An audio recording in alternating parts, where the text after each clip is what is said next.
ആൻറ്റിഗൺ എന്ന് പറയുന്ന ചെടിയാണത്. ഇത് ഈ തേനീച്ച കർഷകർക്ക് പറ്റിയ ചെടിയാണ്. ഇതിൽ ഒരുപാട് തേനുണ്ടാകും ഈ ചെടിയിൽ. രാവിലെ ആകുമ്പോൾ നിറച്ച് തേനീച്ചയാണ്. ഇത് മാതാവിൻ്റെ സ്റ്റാച്ചു ആണ്. ഈ സ്റ്റാച്ചു ഇവിടെ വെച്ച് കഴിഞ്ഞപ്പോഴത്തേക്ക് ഭയങ്കര വെയിലായിരുന്നു. അപ്പോൾ ഞാൻ ഇതിൻ്റെ മുകളിൽ വളർത്താനായിട്ട് ഒരു ചെടി അന്വേഷിച്ച് നടന്നപ്പോഴാണ് എനിക്ക് നഴ്സറിയിൽ നിന്ന് ഈ മണിമുല്ല കിട്ടിയത്. ഈ നമ്മൾ ഈ മുത്ത് കോർത്ത കണക്ക് ഇങ്ങനെ കിടക്കും. ഇങ്ങനെ കിടക്കും, നിറച്ചിങ്ങനെ വരും. ഇത് ഡിസംബറൊക്കെ ആകുമ്പോൾ നിറയെ ഹാങ്ങിങ് വരും. ഏറ്റവും വലിയ ലീഫുള്ള പന്നൽ ചെടിയാണ് അത്. ഇത് പക്ഷിക്കൂട് പോലെയാണ് അതിൻ്റെ ആകൃതി ഇരിക്കുന്നത്. ഇതിപ്പോൾ ഞാൻ ഹാങ്ങിങ് ആയിട്ട് ഇട്ടേക്കുന്നത്. ഇത് മരത്തിലൊക്കെ പറ്റിപ്പിടിച്ച വളരുന്നത്. ഏറ്റവും കൂടുതൽ ഓക്സിജൻ ഉൽപ്പാദിപ്പിക്കുന്ന ചെടിയാണ്. കാരണം ഇതിൻ്റെ ലീവ്സൊക്കെ താഴോട്ടാണ്, ഭൂമിയിലോട്ടാണ് ഫേസ് ചെയ്ത് നിൽക്കുന്നത്. സീതാദേവിയുടെ ദുഃഖത്തിൽ പങ്കുചേർന്നു ഉള്ള ചെടി എന്നാണ് പറയുന്നത്. സീതയെ ആശ്വസിപ്പിക്കാൻ വേണ്ടി ഇതിൻ്റെ പൂക്കൾ ദളങ്ങൾ പൊഴിച്ചു എന്നാണ് പറയുന്നത്. ഇതാണ് അതിൻ്റെ വിത്ത്. പിന്നെ ഇത് ഉണങ്ങുമ്പോഴത്തേക്ക് ഇതിങ്ങനെ കാറ്റിൽ പറന്നുപോയി ഈർപ്പമുള്ളിടത്ത് പോയി പറ്റിപ്പിടിച്ചിരുന്നിട്ട് അവിടെ നിന്നാണ് കുഞ്ഞു തൈകൾ ഉണ്ടാകുന്നത്.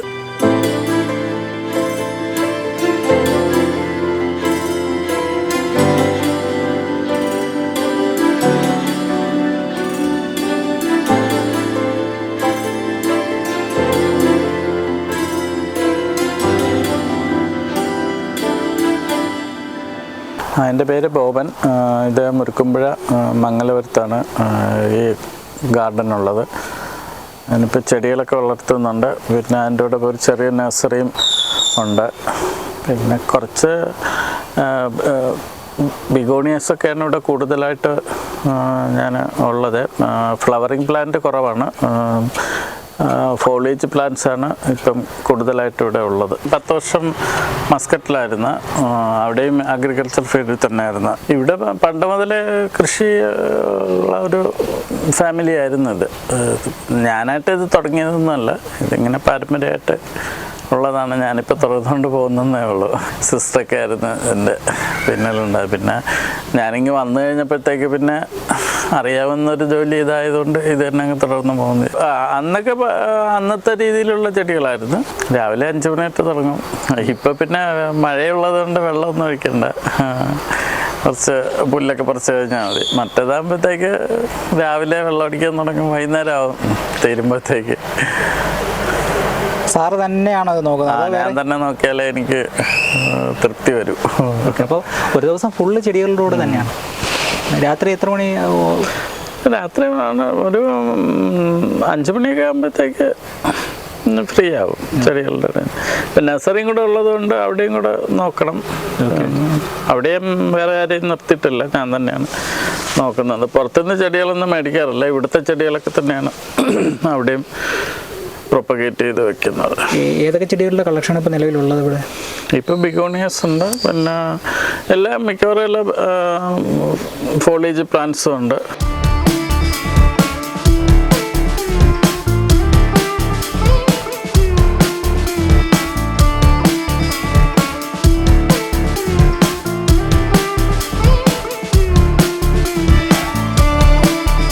ലീഫ് പ്ലാന്റ്സ് തന്നെയാണ്. അധികം പരിചരണം നമുക്ക് മരുന്നൊന്നും അടിക്കേണ്ടി വരുന്നുണ്ട്. മറ്റേ ഫ്ലവറിങ് പ്ലാന്റ്സ് ആകുമ്പോഴത്തേക്ക് നമുക്ക് റോസൊക്കെ ആകുമ്പോൾ ഒരുപാട് മരുന്ന് അടിക്കേണ്ടി വരും. അതിന് ഒരുപാട് ഫെർട്ടിലൈസറൊക്കെ കെമിക്കലൊക്കെ കൊടുത്താലേ അത് പൂ പിടിക്കത്തുള്ളൂ. ഷെയ്ഡ് പ്ലേസ് ആണ്, നിറച്ച് മരങ്ങളായതുകൊണ്ട് സൺലൈറ്റ് അധികം ഇങ്ങനെ കിട്ടത്തില്ല. അപ്പോൾ അതുകൊണ്ട് ഈ ലീഫ് പ്ലാന്റ്സിനാണ് ഞാൻ ഒരുപാട് ഇമ്പോർട്ടൻസ് കൊടുത്തിട്ടുള്ളത്. ഓക്കെ. വളം പിന്നെ ചാണകമൊക്കെ തന്നെയാണ് ഇടുന്നത്. ജൈവവളം തന്നെയാണ് ഉപയോഗിക്കുന്നത്. സാറിൻ്റെ ഒരു എക്സ്പീരിയൻസിൽ ജൈവവളം തന്നെയാണോ ചെടി പൂക്കാൻ ഏറ്റവും? ചെടിക്ക് ലോങ് ലൈഫ് കിട്ടാനായിട്ട് ജൈവവളം തന്നെയാണ് നല്ലത്. അല്ലെങ്കിൽ പിന്നെ കെമിക്കലൊക്കെ ഇട്ട് കഴിഞ്ഞാൽ ആ ഒരു വളർച്ചയായിരിക്കും ഉള്ളത്. പിന്നെ അതങ്ങ് നശിച്ചു പോകും. എൻ്റെ അനുഭവത്തിൽ നിന്ന് അങ്ങനെയാണ് ഉണ്ടായിട്ടുള്ളത്. ഞാൻ ഈ ഓർക്കിഡിനൊക്കെ കെമിക്കൽ അടിക്കുമായിരുന്നു. പിന്നെ അത് പെട്ടെന്നങ്ങ് നശിച്ചു പോകുന്നതായിട്ടാണ് കണ്ടിട്ടുള്ളത്. മാക്സിമം അത് എടുത്ത് പെട്ടെന്നങ്ങ് വലുതായിട്ട് പൂ പിടിച്ച് അങ്ങ് തീരുകയാണ്. മറ്റേ ജൈവവളമാകുമ്പോഴത്തേക്ക് സ്ലോയിലായിരിക്കും അതിൻ്റെ ഗ്രോത്ത് വരുന്നതും ഫ്ലവറിങ്ങും ഒക്കെ കിട്ടുന്നത്. ഇതിപ്പോൾ പരിപാലനം ഒരാളെ കൊണ്ട് ഒറ്റയ്ക്ക് പറ്റുമോ ഇത്രയും വലിയൊരു പറ്റും. പിന്നെ എന്താ ചെയ്യാൻ പറ്റാത്ത എന്താ, നമ്മൾ വിചാരിച്ചാൽ ചെയ്യാവുന്നതേ ഉള്ളൂ. ഓക്കെ. ഇത് ആൻറ്റിഗൺ എന്ന് പറയുന്ന ചെടിയാണത്. ഇത് ഈ തേനീച്ച കർഷകർക്ക് പറ്റിയ ചെടിയാണ്. ഇതിൽ ഒരുപാട് തേനുണ്ടാവും ഈ ചെടിയിൽ. രാവിലെ ആകുമ്പോൾ നിറച്ച് തേനീച്ചയാണ് ഇത്. അത് തേനീച്ച ഒരുപാട് വരുന്നതുകൊണ്ടാണ് ഇതിങ്ങനെ ഇട്ടേക്കുന്നത്.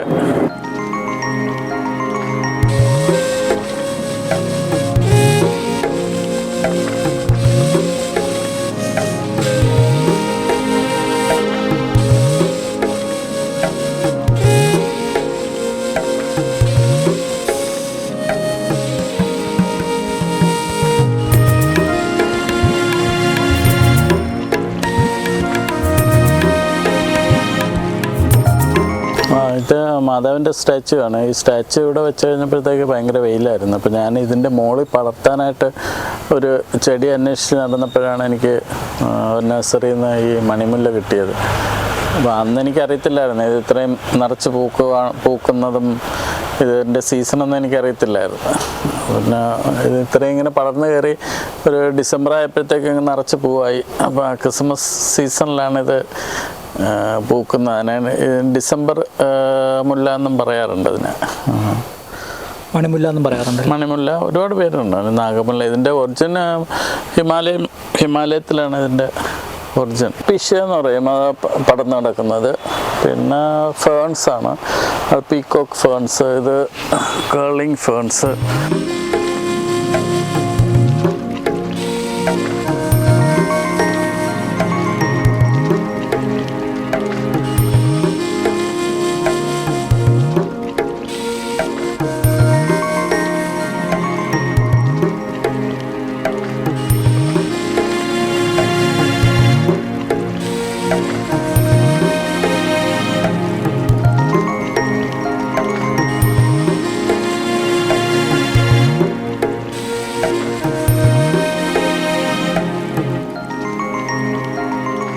ഇത് തുമ്പോർജിയ മൈസൂറാൻസ് എന്നാണ് ഇതിൻ്റെ പേര്. ഇത് തണുത്ത ക്ലൈമറ്റിലൊക്കെ വരുന്ന ചെടിയാണ്. ഇത് നല്ല ഫ്ലവർ ഡിസംബറൊക്കെയാണ് ഇതിൻ്റെ സീസണിൽ. അന്നേരം നല്ല ചുമന്ന നിറമാവും ഈ പൂക്കൾ. ഇപ്പം ചൂടൽപ്പം ഉള്ളതുകൊണ്ടാണ് ആ കളർ ഇതിന് കിട്ടാത്തത്.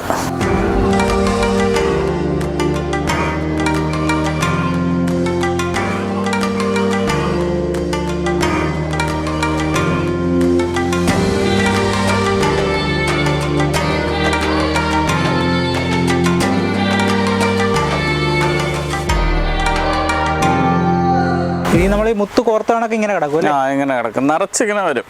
ഇത് ഡിസംബറൊക്കെ ആകുമ്പോൾ നിറയെ ഹാങ്ങിങ് വരും. സ്മെല്ലൊന്നുമില്ല. തേനുണ്ട്, ചെറിയ കുരുവികളൊക്കെ വരാറുണ്ട്. തേക്കടി, വയനാട് തണുത്ത പ്രദേശങ്ങളിലാണ് ഇത് കാണപ്പെടുന്നത്. ആ ക്ലൈമറ്റിൽ വളരത്തില്ല. ഇവിടെ കുറച്ച് ചൂട് അധികമില്ലാത്തത് കൊണ്ടാണ് ഇവിടെ ഇത് വന്നത്. പക്ഷെ അവിടെ കിട്ടുന്ന കളർ ഈ പൂവിന് കിട്ടത്തില്ല. ഇതൊരു 5 വർഷമായത്. ഓരോ പ്രാവശ്യവും ഫ്ലവർ ചെയ്ത് കഴിഞ്ഞ ശേഷം ഇത് കട്ട് ചെയ്ത് കൊടുക്കും. ഇത് കട്ട് ചെയ്ത് കൊടുക്കും. കട്ട് ചെയ്തല്ല നമ്മൾ ഇത് ഉണങ്ങി ഇങ്ങ് വീഴും. ഓട്ടോമാറ്റിക്കലി അത് തന്നെ വീഴും. അത് ഈ ഫ്ലവർ ഉണങ്ങി.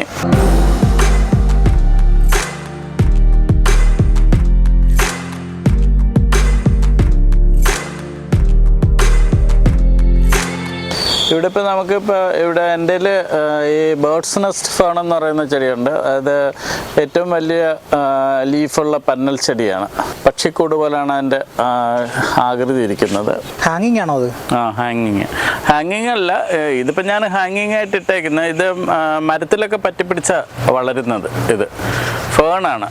ഇതിനിപ്പോൾ സോയിൽ വേണമെന്നില്ല. ഏതെങ്കിലും മരത്തിൽ ഈർപ്പം കിട്ടിയാൽ മതി, അവിടെ അങ്ങ് പറ്റിപ്പിടിച്ചോളും. ഇത് ശംശിപ്പ.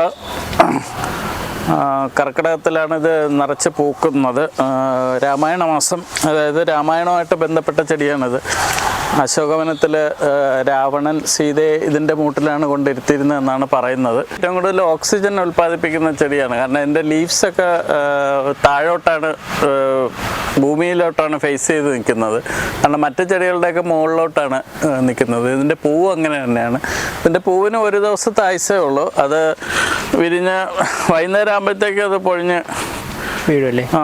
സീതാദേവിയുടെ ദുഃഖത്തിൽ പങ്കുചേർന്നു ഉള്ള ചെടി എന്നാണ് പറയുന്നത്. സീതയെ ആശ്വസിപ്പിക്കാൻ വേണ്ടി ഇതിൻ്റെ പൂക്കൾ ദളങ്ങൾ പൊഴിച്ചു എന്നാണ് പറയുന്നത്.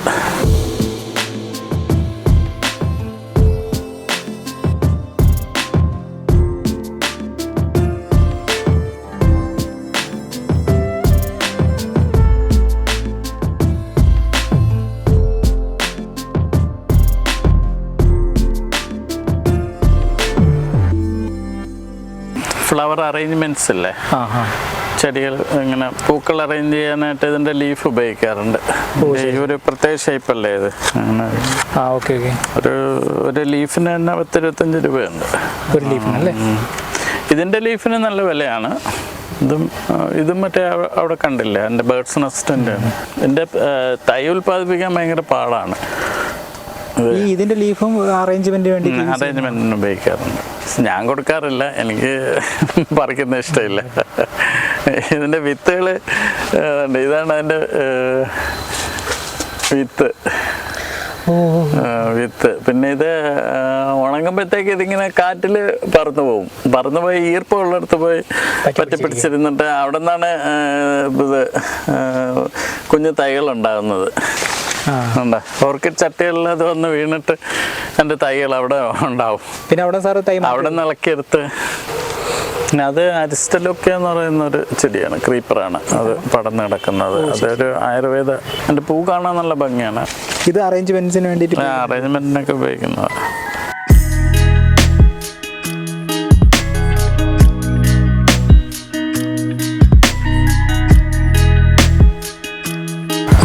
കലാത്തിയാണ് ഇത്, ഫ്ലവർ വരുന്ന ചെടിയാണ് കലാത്തിയ. ഒത്തിരി നാൾ നിൽക്കുന്ന ചെടിയാണത്. ഫ്ലവർ ഒത്തിരി നാൾ നിൽക്കിയത്. മണം ഉണ്ടാവും? മണമില്ല. പക്ഷെ മറ്റ് കലാത്തിയ ചെടികളിലൊന്നും ഫ്ലവർ വരുമെങ്കിലും ഇത്രയും ഭംഗിയില്ല, ഒരു ചെറിയ. പക്ഷെ ഇതിൽ മാത്രമാണ് ഇത്ര നല്ല ഭംഗിയുള്ള.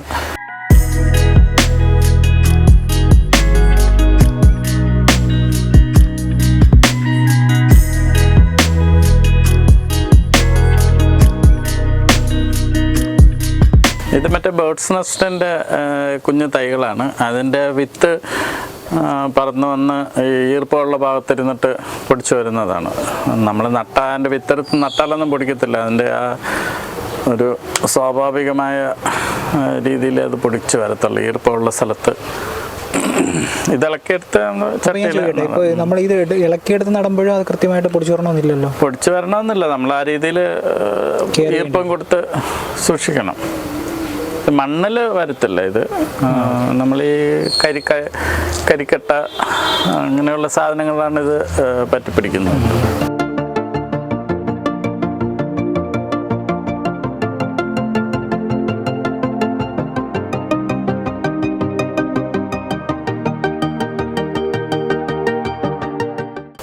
ഈ സൈഡിൽ കംപ്ലീറ്റ് ബിഗോണിയയുടെ കുറച്ച് ചെടികൾ വെച്ചിട്ടുണ്ട്. ഇവിടെ പിന്നെ ഈ ചേമ്പ് വർഗത്തിൽപ്പെട്ട ചെടികൾ.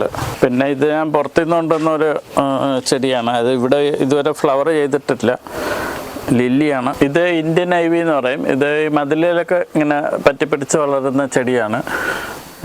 ഒരു നല്ല ഗ്രീനറി കിട്ടും നമുക്ക് വളർത്തി കഴിഞ്ഞാൽ. ഇത് പിന്നെ ഇതിൻ്റെ ഒരു ഡ്രോബാക്ക് എന്ന് പറയുന്നത് നമ്മളെപ്പോഴും കട്ട് ചെയ്ത് അതിൻ്റെ ആ ഷേപ്പിൽ നിർത്തണം. ഇത് നമ്മൾ ഇങ്ങനെ ചെയ്യുമ്പോഴേ സിമെന്റിനോ അങ്ങനെ എന്തെങ്കിലും കേടുപാടോ അങ്ങനെ ഇല്ലല്ല, ഇതുവരെ ഇവിടെ അങ്ങനെ വരത്തില്ല. അതിൻ്റെ പുറത്ത് നമ്മളിങ്ങനെ പിടിച്ചു കഴിഞ്ഞാൽ ഇതിങ്ങനെ വല്ല ഇളകിങ്ങ് വരും. അത്രയതേ ഉള്ളൂ. അതിൻ്റെ വേരുകളകത്തോട്ട് കയറുന്നില്ല. ഇത് വളർന്നു കിട്ടാൻ പൊടിക്കാൻ പാടാണ്. പൊടിച്ചു കഴിഞ്ഞാൽ നന്നായിട്ട് പോവുകയും ചെയ്യും, നമുക്കൊരു ശല്യമായി മാറുകയും ചെയ്യും. അത് കറക്റ്റ് കട്ട് ചെയ്തില്ലെങ്കിൽ കൃത്യമായിട്ടുള്ള പരിചരണം ഭയങ്കര പരിചരണം വേണം അതിന്.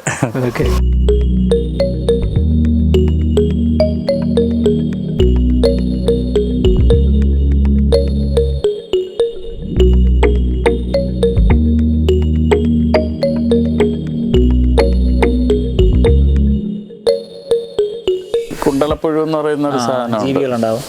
അത് നമ്മൾ ചാണകം ഇടുമ്പം ചെടി കയറി അത് ചെടിയുടെ വേരൊക്കെ തിന്നും. അതാണ് ഈ തെങ്ങിൻ്റെ വണ്ടായിട്ട് മാറുന്നത്. ചാണകം കലക്കി ഒഴിക്കുമ്പോഴത്തേക്ക് ആ ഒരു ശല്യം നമുക്ക് ഈ ബിഗോണിയൊക്കെ ഫംഗസ് പിടിക്കും. ഞാനിവിടെ ഓരോ ചെടിക്കും നോക്കിയാണ് എനിക്കറിയാം അതിന് എത്ര വെള്ളം വേണമെന്നേ. അപ്പം അങ്ങനെ നോക്കിയാൽ അപ്പം മഴ പെയ്യുമ്പോൾ ഡെയിലി നനഞ്ഞുകൊണ്ടല്ലേ ഇരിക്കുന്നത്. ഇതിൻ്റെ പേര് അരിസ്റ്റലോക്കയാണ്. ഇതൊരു ആയുർവേദ പ്ലാന്റാണ്. എന്തൊക്കെയോ ആയുർവേദ മെഡിസിൻ ഇത് ഉപയോഗിക്കുന്നുണ്ട്. ഇതിൻ്റെ വേര് തണ്ടൊക്കെ. ഒരു കൈത്തണ്ടയോളം. അല്ല, ഇതിപ്പോൾ ചെറിയ പൂവാണിത്. വലിയ പൂ വരും. ഇങ്ങനെ വളർത്തി കൊടുക്കണം. ഇപ്പം ആൾക്കാർക്ക് ക്ഷമയൊന്നുമില്ല. ഇത് ബ്രോമിലാഡാണ്. ഇതിന് വേരുകൾ കുറവാണ്. ഇതെവിടെയെങ്കിലും ഇങ്ങനെ മരത്തണ്ടയിലൊക്കെ ഇങ്ങനെ പറ്റിപ്പിടിച്ച്. ലിപ്സ്റ്റിക് പ്ലാന്റ് പണ്ട് മുതലേ ഇതെല്ലാം കാണുന്നത് വീട്ടിൽ. ജനിച്ച നാൾ തൊട്ടല്ലേ ചെടികൾ ഒരുപാടുണ്ടായിരുന്നു. ഇത് 3 മാസം കഴിഞ്ഞ് വെട്ടാമെന്ന് പറഞ്ഞിരുന്നു കഴിഞ്ഞാൽ നമുക്ക് അതിൻ്റെ ഷേപ്പ് അങ്ങ് പോകും.